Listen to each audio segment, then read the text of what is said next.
Labvakar vēlreiz, jā. Tātad, mans vārds ir Rihards. Esmu no Dārziņiem. Maniem vecākiem pagājušā gadsimta 60. gados piešķirti vienu mazu pleķīti, tāpat kā lielai daļai laikam no jums, kas te esat. Vai nu jūs vecākiem vai vecvecākiem droši vien, kas ir jaunāki par mani. Un tā es te turpmākos gadus, nu jau vairāk kā 50, esmu pavadījis šeit Dārziņos vasaras, mācījos zemes darbus, braucu draugus, ieguvu un vienlaiks arī zināju par šo kapsētu. Jo mācījos vēsturniekos. Un šis piemineklis, pie kur mēs tagad esam, tas te stāvēja. Neviens viņu par laimi neaiztika. Neko nezināju par baltajiem krustiem vai par balto krustu, kas tur pat tās, kuram jūs gājām garām.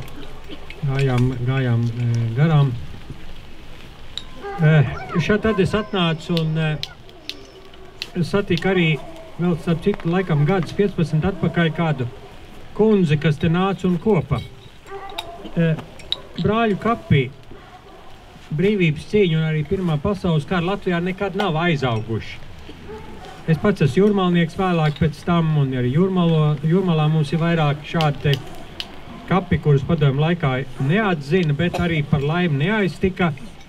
Un cilvēki vienmēr 18. novembrī nāca un lika svecītes un puķes lika, un 11. novembris gan tā retāk, bet 18. novembris tika atzīmēts. Šur tur jau čekisti arī gaidīja un skatījās un pētīja un medīja kādas, bet tas vairāk bija pie Rīgas tur un mazāk te. Šie kapiņi pavisam nelieli, nu viena no mazākiem kādas es zinu, Latvijā, ne tikai Rīgas apkārtnē. Un te visi 20. gadsimta Latvijas traģiskā vēsture sakoncentrēta nu, tik nelielā platībā, jo ir brīvības cīņas, Pirmais pasaules karš, un ir pēc tam sekojošā Pirmā padomju okupācija vai baigais gads. Un tad te vēl daži kapi, par kuriem te arī varētu runāt. Arī, starp citu, man pazīstam cilvēki, kas te guldīti. Dārziņi, mēs esam bagāti. Mēs esam bagāti ar to, ka mēs varam kopt šo piemiņu. Un nesen mēs tikai sākām šos lāpu gājienus organizēt, bet es neesmu. Nekādā man nav bažas par to, ka mēs pēc šabām turpināsim šo tradīciju. Un šī vieta, šīs piemineklis, arī šīs kopiņas, kas te ir, tās katrā ziņā nekādā gadījumā aizmirst netiks, bet tieši otrādi. Vairākas tiks sakoptas un labiekārtotas, un es ceru, ka mums ar kapsētu pārvaldi izdosies varbūt arī norunāt, ka mēs varam ārpusē izvietot vēl kādu informāciju, lai ne tikai tais novembra svētkos, kas mums te ir tais dienās, bet arī citā laikā šeit varētu cilvēki ejot garām uzzināt, par ko šī vieta un šīs piemiņas vietas ir nozīmīgas. Es arī tais padomju gados, trakajos kādreiz arī brīnījos, tepat netālu bija viena māja, ko sāk būvēt. Es vēl pie tā padomāju, kā var tādā vietā būvēties. Bet acīm redzot, tur tas augstākais, kas ir virs mums, laikam padomāja par to, ka tas nav labi, kas te notika, un es skatos tur tās mājas, tās paliekas, tās tur joprojām stāv, jo kāda dzīvošana var būt netālu no kapiem. Tā kā viss bija pareizi un viss notikās tā, kā tam vajadzēja būt. Tad, kad mēs lasām šo uzrakstu uz šī piemineklīša, piemineklīts atklāts ir 1935. gada 6. oktobrī. Katlkalna izglītības biedrība norganizēja šo pieminekli šeit un arī šo varoņu apbedīšanu. Uz pieminekļa rakstīts ir, ka tur ir 44 Pirmā pasaules karā un brīvības cīņās kritušie. Atklāt sakot, šis skaitlis ir ļoti liels, neticami liels pat savā ziņā, jo brīvības cīņu dalībnieki tomēr lielākā daļa faktiski, kad beidzās brīvības cīņas un sākās neatkarīgās Latvijas laiks, tika apzināti un tika guldīti brāļu kapos, ko mēs zinām, sākot ar lielajiem brāļu kapiem Rīgā un tie apkārtnē arī uz riņķa vēl ir. Bet Katlkalna draudze un biedrība, ko es te pieminēju, bija 30. gadu sākumā konstatējusi, ka vēl atrodas atsevišķi apbedījumi karavīriem, kas ir kritušie un kuriem tad tās mirstīgās atliekas vēl joprojām dusēja tais atsevišķos kapiņos.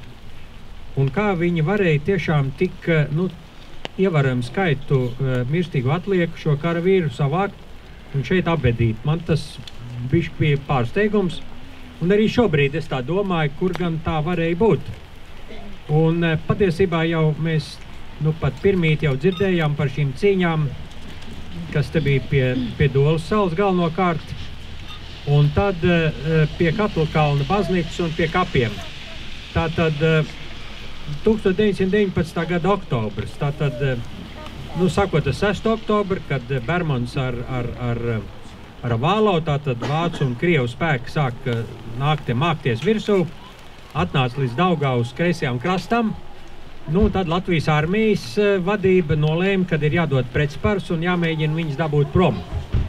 Un tad sākās tādas militāras kustības, manevri, kā jau tas militāristiem ir. Un tad bija doma tāda, ka jādod galvenais trieciens pāri Rīgas tiltiem. Tas bija tas tātad 14., 15., 16. oktobrs, tās 3 dienas, kad tās cīņas notika. Bet, lai tās cīņas varētu tur ritēt sekmīgāk, vajadzēja no flangiem drusku kaut kā virzīties uz priekšu.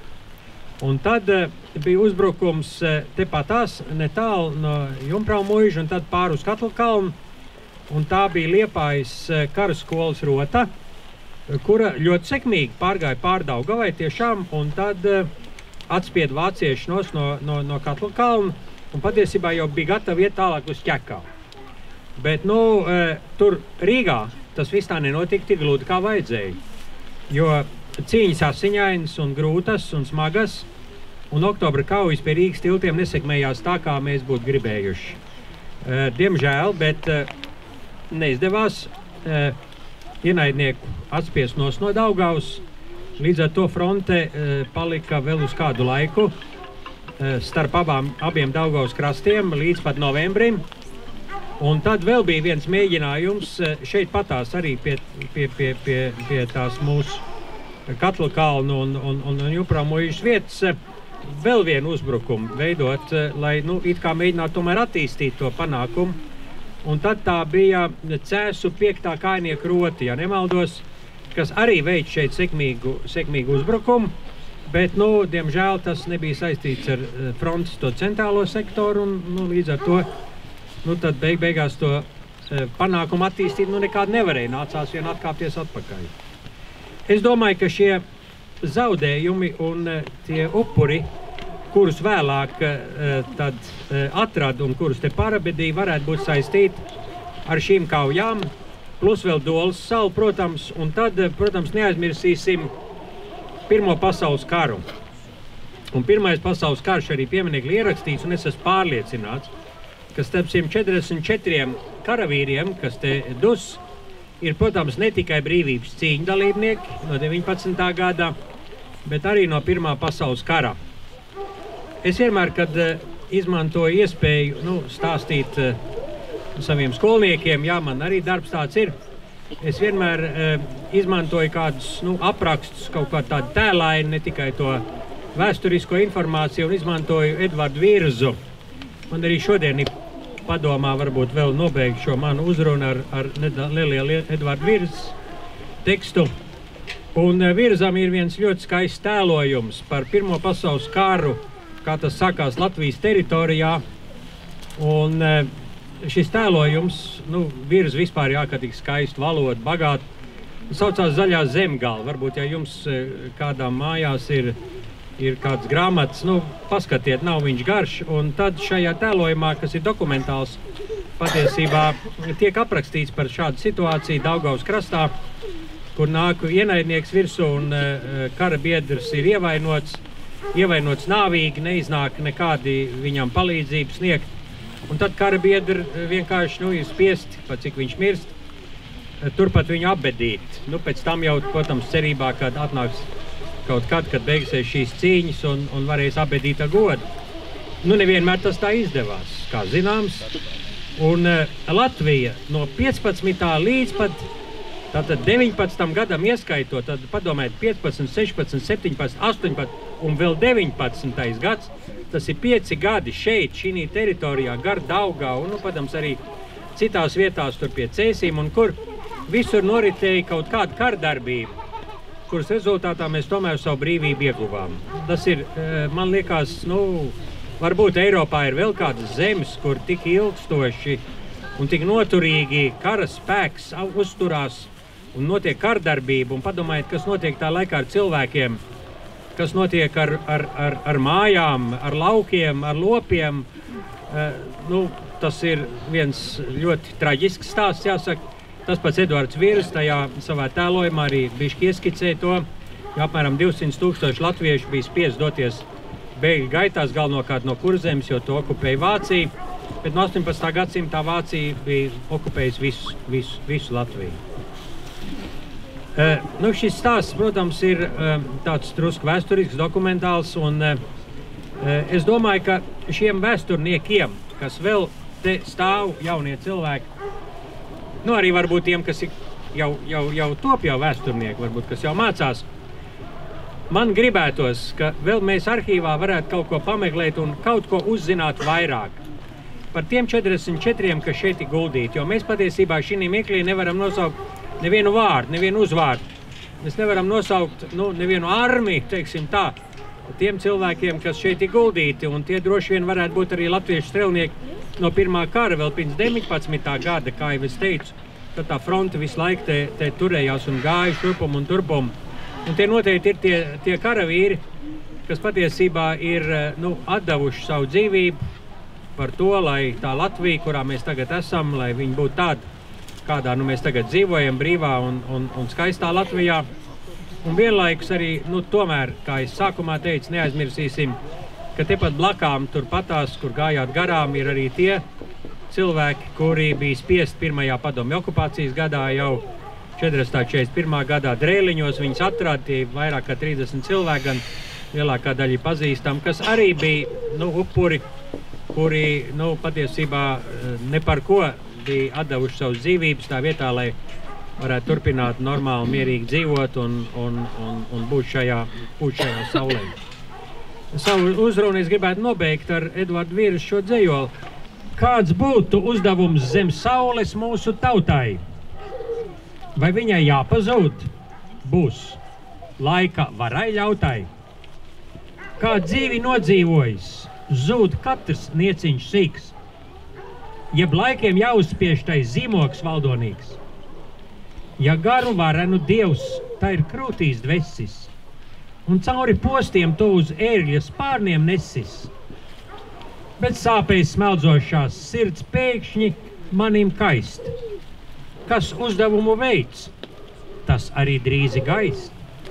Jo kurreiz varenas bija tautības un ciltis, vējš tagad virpulī tik sagriež zelta smiltis. Pār mums bez apstājas stāv divu tautu nievs. Mums uzglūņ ģermāņi un apdraudē mūs krievs. Mēs esam pārpilni tik piekļāvīga gaisa, ka viņa domas nāk un mūsos lizdu taisa. Ja kādā paaudzē reiz bērnus laidīs tās, pie kādām krāstmalēm, tad Latviju domas stās. Jo paši cēluši mēs būsim tad to tiltu, pa kuru stiprie nāks un paņems mūs ar viltu. Lai katrs sadzird to, kas latviski vēl jūt. Ja gribam pastāvēt, mums vajag bruņās būt. Ja gribam tautu glābt no rīta dienas drāmas, mums sargāt robežas, kas stiepjas pārredzamas. Ko Latviju tautas gars sev vilcis kādu reizi, lai sevi paglābtu no tā, kas nepareiz. Paldies!